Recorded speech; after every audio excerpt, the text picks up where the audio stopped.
உலகம் முழுவதும் பரவி வாழ்கிற தாய் தமிழ் உறவுகள் அனைவருக்கும் வணக்கம்.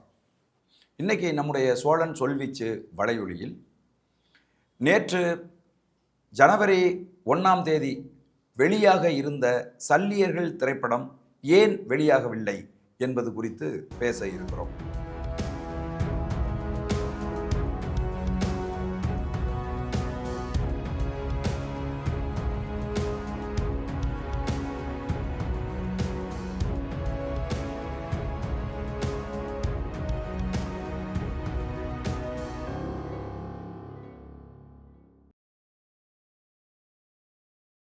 மேதகு திரைப்படத்தை எடுத்து உலகம் முழுவதும் பரபரப்பை ஏற்படுத்திய இயக்குனர் தி கிட்டு அவர்களினுடைய படம்தான் சல்லியர்கள். சல்லியர்கள் திரைப்படம் ஈழ போராட்டத்தின் பின்னணியில் உயிருக்காக போராடுகிறவர்களை காப்பாற்றுகிற மருத்துவர்களினுடைய தியாகத்தை போற்றுகிற பேசுகிற ஒரு திரைப்படம்தான் சல்லியர்கள் திரைப்படம். பொதுவாக தமிழ்நாட்டில் பார்த்திங்கன்னா பக்கத்தில் ஈழத்தில் நடந்த சிக்கல்களை திரைப்படமாக மாற்றுவதற்கு திரைப்படமாக்குவதற்கு யாரும் முயற்சிப்பதில்லை. காரணம் என்ன அப்படின்னு கேட்டிங்கன்னா, இங்கே இந்தியாவில் குறிப்பாக தமிழ்நாட்டில் இந்த சென்சார் போர்டு தணிக்கை குழு பிரபாகரன் என்கிற பெயரை கூட பயன்படுத்தக்கூடாது, பிரபாகரன் அவர்களுடைய படம் பின்புலத்தில் இருந்தால் கூட அதை நீக்க வேண்டும் என்று கடும் நெருக்கடிகளை கொடுக்குறாங்க. அதனால் இங்கே இருக்கக்கூடிய தயாரிப்பு நிறுவனங்கள் இயக்குனர்கள் எல்லாம் ஈழ பிரச்சனையை திரைப்படமாக எடுக்கிறதுக்கு பயப்படுறாங்க. ஆனால் மதிப்புக்குரிய தம்பி கிட்டு அவர்கள் தன்னுடைய முதல் படம் மேதகுவையே நம்முடைய தேசிய தலைவர் மேதகுவே பிரபாகரன் அவர்களினுடைய வாழ்க்கை வரலாற்றை எடுத்து சாதனை படைத்தார். அடுத்த திரைப்படமாகத்தான் சல்லியர்கள் இன்றைக்கு எடுத்து அதை இந்திய சென்சார் போர்டு, அதாவது தணிக்கை குழுவிடம் தணிக்கை சான்றிதழ் பெற்ற ஒரு திரைப்படமாக அதை கொண்டு வந்திருக்கார். அந்த படத்தை பார்த்தவர்கள் அனைவரும் கண் கலங்கி நெஞ்சுருகி 2-3 நாட்களுக்கு உள பாதிப்புக்கு உள்ளானார்கள். அந்த அளவுக்கான ஒரு படம். ஆனால் ரொம்ப எளிமையான படம், ரொம்ப பட்ஜெட்டில் எடுக்கப்பட்ட ஒரு திரைப்படம். நம் மண்ணின் நம் மக்களினுடைய அந்த போராட்டத்தை சொன்ன திரைப்படம் சல்லியர்கள் திரைப்படம். அந்த திரைப்படம் 2026 ஜனவரி மாதம் 1ஆம் தேதி ஆங்கில புத்தாண்டு அன்று தமிழகம் முழுவதும் திரையரங்குகளில் வெளியிடுவதாக திட்டமிடப்பட்டு இருந்தது. அந்த முயற்சி மிகப்பெரிய படுதோல்வியை அடைந்திருக்கிறது. இதில் ரொம்ப முக்கிய பங்காற்றினது யார் அப்படின்னு பார்த்தீங்கன்னா, தயாரிப்பாளர் மதிப்புக்குரிய தம்பி சுரேஷ் காமாட்சி அவருடைய வி ஹவுஸ் புரொடக்ஷன்ஸ் தான் இந்த படத்தை தமிழ்நாடு முழுவதும் வெளியிடுவதற்கு முன் வந்தது. நமக்கெல்லாம் தெரியும், தம்பி சுரேஷ் காமாட்சி ஒரு இன உணர்வாளர். குறிப்பாக தலைவர் மேதகுவே பிரபாகரன் அவர்கள் மீது அன்பும் பற்றும் கொண்ட ஒரு திரைக்கலைஞர். அந்த ஒரே காரணத்துக்காகத்தான் இந்த திரைப்படத்தை பெரும் செலவு செய்து நான் தமிழகம் முழுவதும் வெளியிடுகிறேன் என்று சொல்லி அதற்கான முயற்சிகளை எல்லாம் மேற்கொண்டார். ஆனால் அவருக்கு கிடைத்தது வெறும் 27 திரையரங்குகள் மட்டும்தான். இங்கே ஒட்டுமொத்த திரையரங்குகளையும் தங்களுடைய கட்டுப்பாட்டில் வைத்திருக்கிற PVR INOX நிறுவனம் இந்த திரைப்படத்துக்கு ஒரு ஸ்கிரீன் கூட தரமாட்டேன் என்று மறுத்துவிட்டார்கள். தம்பி சுரேஷ் காமாட்சி தமிழ் சினிமாவில் ஒரு குறிப்பிடத்தக்க தயாரிப்பாளர். அவருக்கு PVR INOX நிறுவனம் ஒரு தியேட்டர் கூட தர முடியாது என்று மறுத்திருப்பது ரொம்பவும் வேதனை அளிக்கிறது. இது ரொம்ப கவனத்துக்குரிய ஒரு விஷயமா இருக்கு. தமிழர்களுடைய வாழ்க்கை வரலாற்றை எடுத்திருக்கிற ஒரு திரைப்படத்தை, இந்த மண்ணின் இந்த மக்களின் போராட்டத்தை பேசுகிற ஒரு திரைப்படத்தை நீங்கள் நடத்துகிற திரையரங்குகளில் நீங்கள் வெளியிட மாட்டீங்க அப்படின்னு சொன்னால் இதை தமிழர்கள் எப்படி எடுத்துக்கொள்வது? தமிழர்களை சுரண்டி கோடி கோடியாக சம்பாதிக்கிற இந்த வடநாட்டு நிறுவனம், வெளிநாட்டு நிறுவனம், இந்த கூட்டு கொள்ளையர்கள் தமிழர்களை இப்படி புறக்கணிப்பது ஏற்றுக்கொள்ள முடியாது. இவர்கள் யார்? இவர்கள் எங்கிருந்து வந்து தமிழக மக்களின் உழைப்பை சுரண்டுகிறார்கள் என்பதை நாம் பார்ப்போம். பிவிஆர் நிறுவனத்தினுடைய ஓனர் யார் அப்படின்னு பார்த்தீங்க அப்படின்னா அஜய் பிஜ்லி. இவர் ஒரு டெல்லியை சேர்ந்த ஒரு வடநாட்டுக்காரர். டெல்லியில் தொடக்கத்தில் இவங்க வந்து டிரான்ஸ்போர்ட் பிஸ்னஸ் பண்ணிட்டு இருந்தாங்க. அப்போ ஒரு பழைய தேட்டரை வந்து விலைக்கு வாங்கியிருந்தாங்க. அந்த தேட்டருக்கு பேர் பிரியா. அதுதான் அந்த பிவிஆரில் இருக்கக்கூடிய பி. இவர் என்ன பண்ணுறாரு அப்படின்னு கேட்டிங்கன்னா 1997 இந்தியாவில் டிஜிட்டல் திரையிடலை கொண்டுட்டு வர்றார். இவர் தான் முதன்னு கொண்டு வர்றார். 97 இந்திய பார்வையாளர்களினுடைய மனநிலையை மாற்றி அமைத்த பெருமை இந்த அஜய் பிஜ்லிக்கு இருக்கு. இவர் தான் இந்த ரீலில் வந்து எல்லாரும் படம் பார்த்துக்கிட்டு இருக்கும்போது அதை மாற்றி அமைத்து டிஜிட்டலைஸ் பண்ணினது வந்து இந்த அஜய் பிஜ்லி தான். இந்த அஜய் பிஜ்லி என்ன பண்ணுறாரு அப்படின்னு கேட்டிங்கன்னா ஆஸ்திரேலியாவில் வந்து படங்களை வெளியிடுகிற ஒரு மிகப்பெரிய நிறுவனமாக இருக்கிற ரோட் ஷோ நிறுவனத்தோடு ஒரு ஒப்பந்தம் போடுறார்.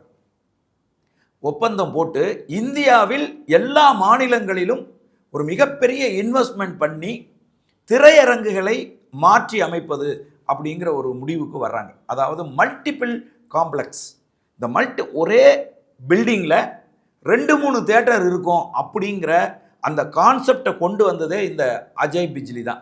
1997 வந்து கொண்டு வந்தார்.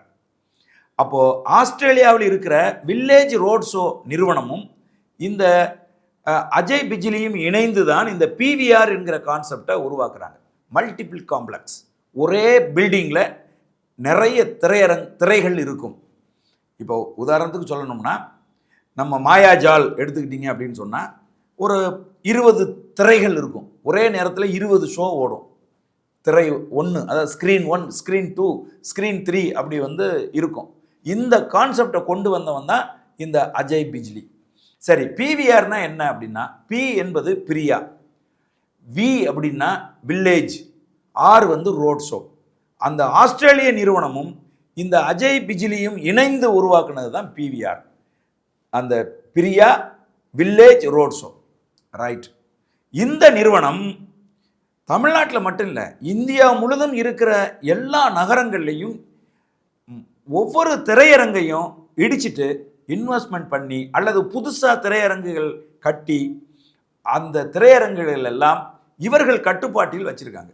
குறிப்பாக வந்து சொல்லணும்னா சென்னையில் மட்டுமே ஒரு 105 திரை இவங்க கட்டுப்பாட்டில் இருக்கு. தமிழ்நாடு முழுசும் 136 திரை குறிப்பாக சொல்லணும்னா இவங்களுடைய கட்டுப்பாட்டில் இருக்கு. அதாவது திரைன்னு நான் எதை சொல்கிறேன் அப்படின்னா ஸ்க்ரீன். ஒரு பில்டிங்கில் இருக்கிற ஒரு தேட்டர், ஒரே பில்டிங்கில் குறைஞ்சது 5 தேட்டரு, 10 தேட்டரு, 20 தேட்டர்னு இருக்கும். அப்படி கட்டுறது தான் இவங்களுடைய ஸ்டைலு.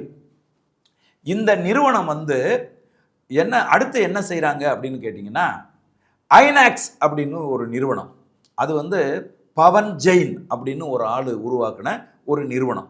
அதுவும் இந்த மாதிரி தியேட்டர்களை பழைய தியேட்டரெல்லாம் பிடிச்சி அதெல்லாம் இடித்து சரி பண்ணி மல்டிபிள் காம்ப்ளெக்ஸாக மாற்றுறது, ஒரே பில்டிங்குள்ளே நிறைய தியேட்டர்களை உருவாக்குறது. இது வந்து பவன் ஜெயின் உருவாக்கிய ஐநாக்ஸ். இப்போ இது பிரில்லியண்டாக என்ன செய்கிறாங்க அப்படின்னா இந்த 2 வடநாட்டக்காரர்களும், அதாவது பவன் ஜெயினும் இந்த அஜய் பிஜ்லியும் சேர்ந்து என்ன செய்கிறாங்கன்னா நம்ம 2 பேரும் தமிழர்களை கூட்டு கொள்ளையடிப்போம், 2 பேரும் சேர்ந்து கொள்ளையடிப்போம், எதுக்கு தனித்தனியாக கொள்ளையடிக்கணும் அப்படின்னு சொல்லி பிவிஆர் ஐநாக்ஸ் இது 2ஐயும் ஒன்னாக்கிய அந்த கார்ப்பரேட் நிறுவனத்துக்கு பவன் ஜெயின் வந்து அதாவது தலைவர், இந்த அஜய் பிஜ்லி வந்து மேனேஜிங் டைரக்டர், நிர்வாக இயக்குனர். இவங்க 2 பேரும் சேர்ந்து அந்த ஆஸ்திரேலிய கம்பெனியினுடைய இன்வெஸ்ட்மெண்ட்டை கொண்டு வந்து இந்தியாவில் இறக்கி இந்த திரையரங்குகள் அனைத்தையுமே தங்கள் கட்டுப்பாட்டில் வைத்திருக்கிறார்கள். தமிழர்களுடைய உழைப்பை, அவர்களுடைய கலை ரசனையை காசா மாற்றி கொள்ளடிக்கிறாங்க. இப்போ இவங்களுக்கு தியேட்டரில் படம் பார்க்குறாங்கிற இல்லையா, அவங்க கொடுக்குற காசு கொள்ளை லாபம் கிடையாது. தியேட்டரில் இருக்கிற கேண்டீன் இருக்கு பாருங்க, அதாவது பாப்கார்ன், கோக்கு, காஃபி, பப்ஸு இதெல்லாம் விற்கிறாங்கல்ல, இதில் தான் அவங்களுக்கு பயங்கரமான லாபம். ஒரு நாளும் கோடிக்கணக்கான ரூபா அவங்களுக்கு லாபமாக கிடைக்குது. இதில் என்ன அப்படின்னு பார்த்தீங்கன்னா, வெளியில் வந்து ஒரு வாட்டர் பாட்டில் வந்து 10 ரூபா ஒரு வாட்டர் பாட்டில்னா உள்ளே வந்து 50 ரூபா 60 ரூபான்னு விற்பாங்க. படம் பார்க்க போகிற அந்த மூடில் இருக்கிற யாரும் அது ஏன் இவ்வளவு ரேட்டு, எதுக்காக இவ்வளவு காஸ்ட்லியாக விற்கிறீங்க அப்படின்னு இதுவரைக்கும் யாரும் எந்த கேள்வியும் கேட்டதில்லை. திரையரங்குக்குள் கொள்ளை அடிக்கப்படுது, திருடுகிறார்கள், மக்களை ஏமாத்துறாங்க. மக்களை மட்டும் ஏமாத்துற, அரசாங்கத்தையும் ஏமாத்துறாங்க. இவங்க இப்படி கொள்ளையடிப்பது, இப்படி திருடுவது அரசுக்கும் தெரியாது. அதுக்கெல்லாம் எந்த வரியும் கிடையாது, ஒன்றும் கிடையாது. இதையெல்லாம் தமிழர்கள் இதுவரைக்கும் தட்டி கேட்கல. பல மாநிலங்களில் இதுக்கான பிரச்சனைகள், தகராறுலாம் நடந்திருக்கு. திரையரங்கெல்லாம் அடித்து நொறுக்கியிருக்காங்க. ஆனால் தமிழ்நாடு எல்லாத்தையும் பொறுத்துக்கிட்டு, தமிழை நமக்கென்ன, என் மேலே தீ பிடிச்சா மட்டும்தான் அது தீ, மற்றவன் எரிஞ்சா அது நமக்கு சம்பந்தம் இல்லைன்னு எப்படி கடந்து போகிறானோ அதே மாதிரி இந்த சிக்கல்லையும் கடந்து போய்கிட்டே இருக்காங்க. இது எந்த அளவுக்கு வந்திருக்கு அப்படின்னா, இப்போ நான் ஒரு திரைப்படம் எடுத்தேன், முந்திரிக்காடு அப்படின்னு ஒரு திரைப்படம் எடுத்தேன். அது ஒரு ஒரு ஒரு எளிய திரைப்படம். அந்த திரைப்படத்தில் புதுமுகங்களை நடிக்க வச்சுருந்தேன். இதே திரையரங்குகள் அந்த புதுமுகங்கள் நடித்த திரைப்படங்களுக்கு திரையரங்கு தர மறுத்து விட்டார்கள், கொடுக்க மாட்டேன்ட்டாங்க. கொடுத்திருந்த திரைப்படங்களை இந்த சன் நெட்வொர்க், அதாவது ரெட் ஜெயண்ட் நிறுவனம் என்ன செய்யுதுன்னா, இந்த சீமான் நடித்திருக்கிற இந்த திரைப்படத்தை நீங்கள் திரையிட்டீங்கன்னா ரெட் ஜெயண்ட் திரைப்படங்களை உங்களுக்கு தரமாட்டோம்னு சொல்லி கிட்டத்தட்ட ஓவர் நைட்டில் ஒரே இரவில் 62க்கும் மேற்பட்ட திரையரங்குகளை பின்வாங்க வச்சுட்டாங்க. நாங்கள் படம் வெளியிடலை அப்படின்னு. என் சொந்த ஊர் பட்டுக்கோட்டையில் நாங்கள் வந்து படத்தை வந்து வெளியீட்டுக்கு இரவோடு இரவாக தம்பியெல்லாம் வந்து பதாகை அது இதெல்லாம் வச்சு வந்து சுவரொட்டியெல்லாம் ஒட்டி பயங்கரமாக ஒரு கிராண்டியராக ஏற்பாடு பண்ணியிருந்தாங்க.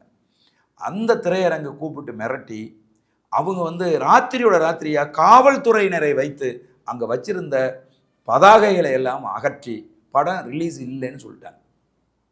இப்படித்தான் இன்னைக்கு தமிழ் சினிமா ரெட் ஜெயண்ட் கையில் எப்படி இருக்குதோ, அவங்க நினைச்சாதான் படங்களை வெளியிட முடியும் என்று ஒரு சூழலை எப்படி உருவாக்கி வச்சிருக்காங்களோ அதே மாதிரி தான் இன்னைக்கு பிவிஆர் நிறுவனம் நினைச்சாதான் தமிழ்நாட்டில் படங்களை வெளியிட முடியும் அப்படிங்கிற ஒரு சூழலை உருவாக்கி வச்சிருக்காங்க. இதைத்தான் சுரேஷ் காமாட்சி அவர்கள் மனம் நொந்து போய் பத்திரிகையாளர்களை அழைத்து வெளிப்படையாக பேசியிருக்கார். சரி, இதை பற்றி யார் உட்காந்து பேசி இந்த பிரச்சனையை முடிவுக்கு கொண்டு வருவது அப்படின்னு பார்த்தீங்கன்னா, தமிழ்நாடு அரசு இதில் கவனம் செலுத்தணும். இதுக்குன்னு தனியாக அமைச்சரே இருக்கார். அவர் இதில் கவனம் செலுத்தி ஏன் தமிழ் மொழி குறித்து, தமிழ் இனம் குறித்து, தமிழ் மக்களினுடைய ரணம் குறித்து பேசுகிற ஒரு திரைப்படத்தை ஏன் பிவிஆர் திரைகளில் வெளியிட முடியாது, நீங்கள் கொடுத்தே ஆகணுங்கிற கட்டாயத்தை தமிழக அரசு முன் வந்து பிவிஆர் நிறுவனத்தை கூப்பிட்டு கேள்வி கேட்கணும். அடுத்தது தயாரிப்பாளர் சங்கம் எதுக்கு இருக்கு? அதே மாதிரி டிஸ்ட்ரிபியூட்டர்ஸ் அசோசியேஷன் எதுக்கு இருக்காங்க? தியேட்டருக்காரங்க தியேட்டரை வந்து பிவிஆர்ட்ட கொடுத்துட்டு ஜாலியாக உட்காந்துருக்காங்க. ஒரு தயாரிப்பாளர்களுக்கு இருக்கிற நெருக்கடியை தெரியுமா உங்களுக்கு? ரியல் இமேஜ் அப்படின்னு ஒரு கம்பெனி இருக்குது. அவங்க தான் இந்த கியூப்பு, யூஎஃப்ஓ இப்படியெல்லாம் சிலது இருக்குங்க. இந்த கியூப்பு, யூஎஃப்ஓ அப்படின்னா என்னன்னா, இந்த திரைப்படத்தை கேமராவில் எடுக்கிற அந்த காட்சியை டிஜிட்டலைஸ் பண்ணி அதை வந்து சேட்டலைட் மூலமாக தியேட்டரில் வந்து ஒளிபரப்புகிற ஒரு நிறுவனம். அதுதான் யூஎஃப்ஓ, இந்த கியூப், ரியல் இமேஜ், இந்த ரியல் இமேஜ் நிறுவனம். அப்போ இந்த நிறுவனத்துக்கு ப்ரொடியூசர் பணம் கட்டணும். எதுக்கு பணம் கட்டணும்? இவங்களோட சர்வரை தேட்டர் வச்சுருப்பாங்க. அந்த சர்வருக்கு நாங்கள் வந்து பணம் கட்டணும். எப்படியெல்லாம் இருக்குது பாருங்கள். தயாரிப்பாளருக்கு இருக்கிற கஷ்டம் உங்களுக்கு இது வந்து கொஞ்சம் புரியுறதே சிரமமாக இருக்கும். ஒன்று, பணம் போட்டு படம் எடுத்து அதுக்கப்புறம் இந்த கியூபுக்கு கொண்டு போய் பணம் கட்டணும், அதுக்கு வாடகை கட்டி, அதுக்கப்புறம் இதுக்கும் தியேட்டருக்கும் சம்மந்தம் இல்லை, தியேட்டரில் இருக்கக்கூடிய அந்த ரிசீவருக்கு நாங்கள் வாடகை கட்டணும், அதுக்கப்புறமா திரையரங்குக்கு தனியாக நாங்கள் வந்து பணம் கொடுக்கணும். திரையரங்குக்கு பணம் கொடுத்து அதுக்கப்புறம் படத்துக்கு நாங்கள் விளம்பரம் பண்ணணும். ஒரு தயாரிப்பாளர் கையில் இருக்கிற காசெல்லாம் போட்டு படத்தை எடுத்துட்டு அந்த படத்தை டிஜிட்டலைஸ் பண்ணுறதுக்கு ஒரு வாரத்துக்கு 25,000 30,000ன்னு பணம் கட்டி அதன் பிறகு அதை தேட்டரை எந்தெந்த தேட்டரில் இந்த கியூப் இருக்குது, எந்தெந்த தேட்டரில் வந்து பிஎஸ்டினா பிரசாத்தோட அந்த அந்த அந்த சர்வர் பிஎஸ்டி எங்கே இருக்குது, எங்கெல்லாம் கியூப் இருக்குது, இப்படிங்கிறதெல்லாம் நாங்கள் தேட்டரெல்லாம் கண்டுபிடிச்சி அந்த தேட்டருக்கு நாங்கள் தனிப்பட்ட முறையில் வாடகை கொடுத்து ஒரு வாரத்துக்கு 1,00,000 இப்படி வந்து ஃபிக்ஸடு வாடகையை வந்து கொடுத்து, இல்லைன்னா அது பெரிய படமாக இருந்துச்சுன்னு வைங்க, அவங்களுக்கு பர்சன்டேஜ் தேட்டருக்காரங்களுக்கு 30% 50% வரைக்கும் கொடுக்கணும். இப்படி கொடுத்து அதுக்கப்புறம் அந்த படத்துக்கான விளம்பரங்களை எல்லாம் நாங்கள் செய்து எப்படி வந்து ஒரு தயாரிப்பாளர் லாபம் சம்பாதிக்க முடியும் யோசிங்க. ரைட்டு. இப்போ சல்லியர் திரைப்படங்களுக்கு பிவிஆர் திரையரங்கு ஒரு திரை கூட கொடுக்கல. இது வேற மாநிலங்களில் நடந்திருக்க முடியுமா? இது கர்நாடகாவில் நடந்திருக்க முடியுமா? இது மகாராஷ்டிராவில் நடந்திருக்க முடியுமா?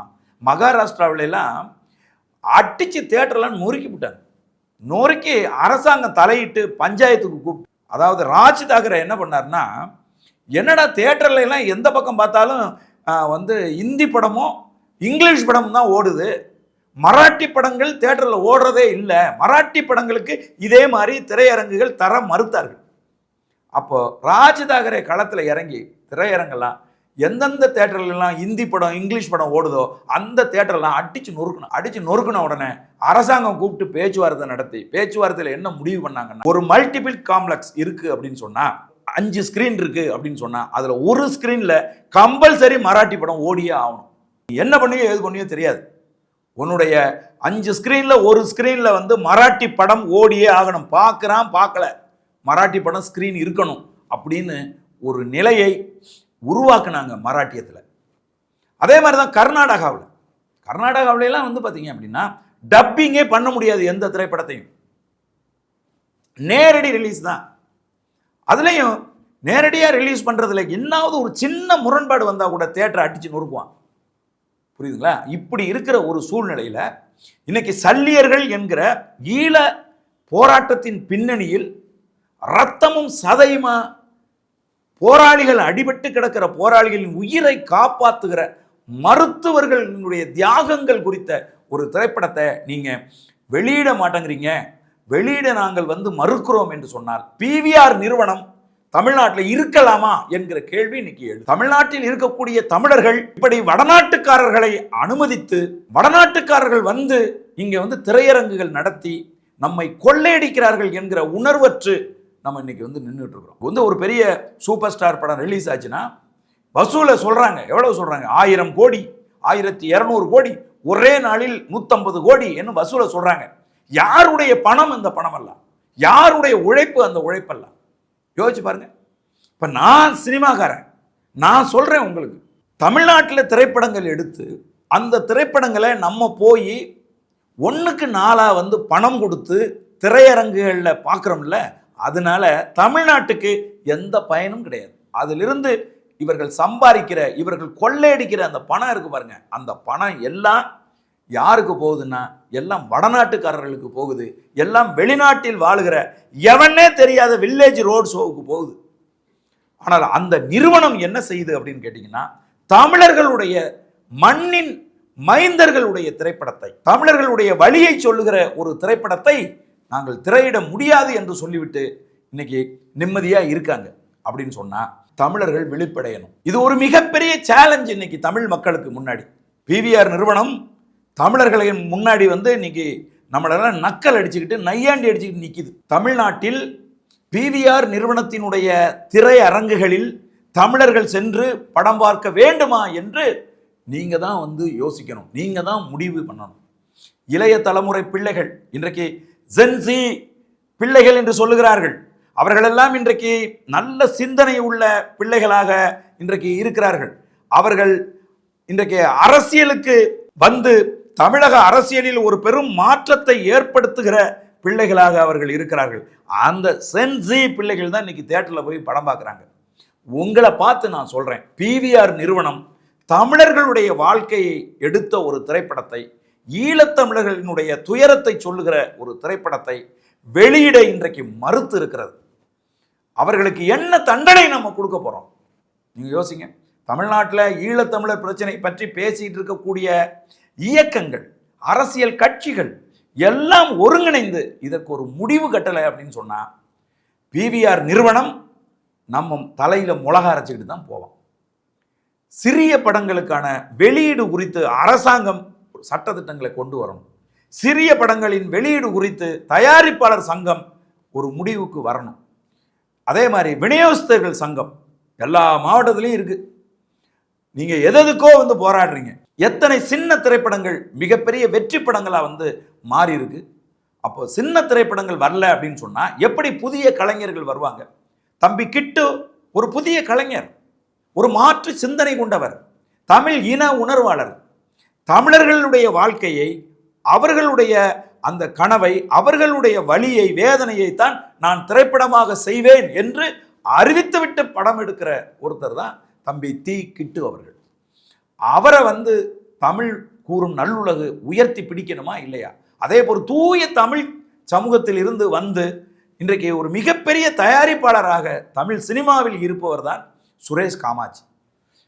அந்த பிள்ளைகளை நாம் உயர்த்தி பிடிக்கணும் அப்படின்னு சொன்னா இந்த பிவிஆர் நிறுவனத்துக்கு ஒரு மிகப்பெரிய தண்டனையை தமிழ் மக்கள் கொடுக்கணும். பிவிஆர் நிறுவனத்தை நாம் புறக்கணிக்க வேண்டும். தமிழர்களுக்கு எதிராக இருக்கிற பிவிஆர் நிறுவனம் தமிழ்நாட்டில் இருக்கக்கூடாது. அப்படியான ஒரு நிலையை உருவாக்கணும்.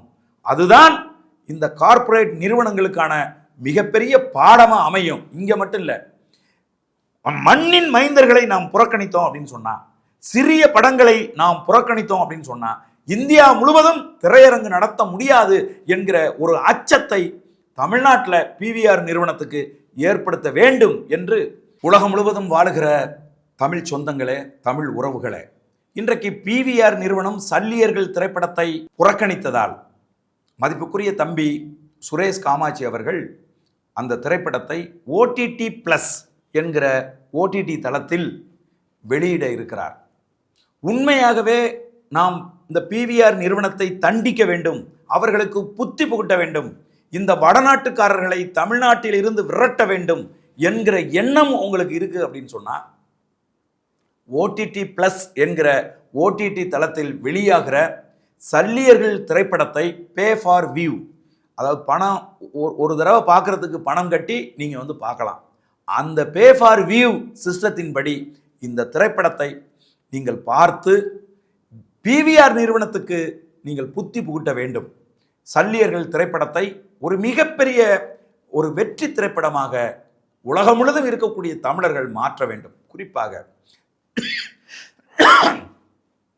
குறிப்பாக தமிழ்நாட்டில் இருக்கிற தமிழ் இன உணர்வாளர்கள், தமிழ்நாட்டில் இருக்கிற தமிழிய சிந்தனையாளர்கள் இந்த ஓடிடி பிளஸ் தளத்தில் இந்த திரைப்படத்தை பார்த்து இந்த திரைப்படத்தை வெற்றி திரைப்படமாக மாற்றணும். இதுக்கு பின்னாடி இன்னொரு அரசியல் இருக்கு. அது என்ன அப்படின்னு கேட்டிங்கன்னா, இந்த பிவிஆர் ஐநாக்ஸ் நிறுவனம் 2019 இலங்கை அரசாங்கத்தோடு ஒரு ஒப்பந்தம் போட்டுச்சு. கொழும்பில் இருக்கிற ஒரு மிகப்பெரிய ஷாப்பிங் மால், அதுக்கு பேர் ஒன் காளி ஃபேஸ் மால் அப்படின்னு பேருங்க. அது ஒரு மிகப்பெரிய மால்.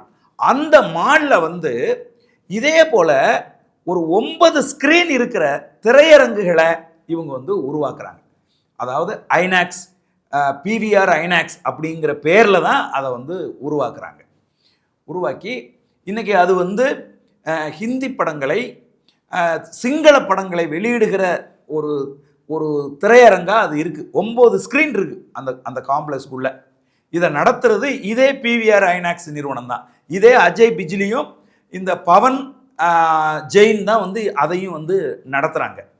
அப்ப நமக்கு என்ன சந்தேகம் வருதுன்னா, இவர்கள் சிங்களவர்களோடு கட்டி உருண்டு, சிங்களவர்களோடு இணக்கமாக இலங்கையில தியேட்டர் நடத்துறதுனால ஈழத்தமிழர் பிரச்சனை குறித்த இந்த திரைப்படத்தை, ஈழத்தமிழர்கள் போராட்டத்தில் காயம்பட்டவர்களுக்கு மருத்துவம் செய்கிற மருத்துவர்களின் தியாகம் குறித்த இந்த திரைப்படத்தை தமிழ்நாட்டில் வெளியிட மறுக்கிறார்கள். அப்படி வெளியிட்டா பிவிஆர் நிறுவனத்தின் மீது சிங்கள அரசுக்கு வருத்தம் வந்துவிடும். சிங்கள அரசுக்கும் இந்த பிவிஆர் நிறுவனத்துக்கும் இருக்கிற அந்த புரிதல்ல ஒரு சின்ன பிணக்கு வந்துவிடும். அப்படிங்கிறதுக்காகத்தான் இவர்கள் மறுக்கிறார்களோ என்கிற சந்தேகம் நமக்கு வருது. இப்போ போய் என்ன சொல்லுவான், ஈழத்தமிழர் பிரச்சனையை முன் வச்சு ஒரு படத்தை எடுத்துட்டு வந்தானுங்க. நாங்கள் ஒரு தேட்டர் கூட கொடுக்கலையே.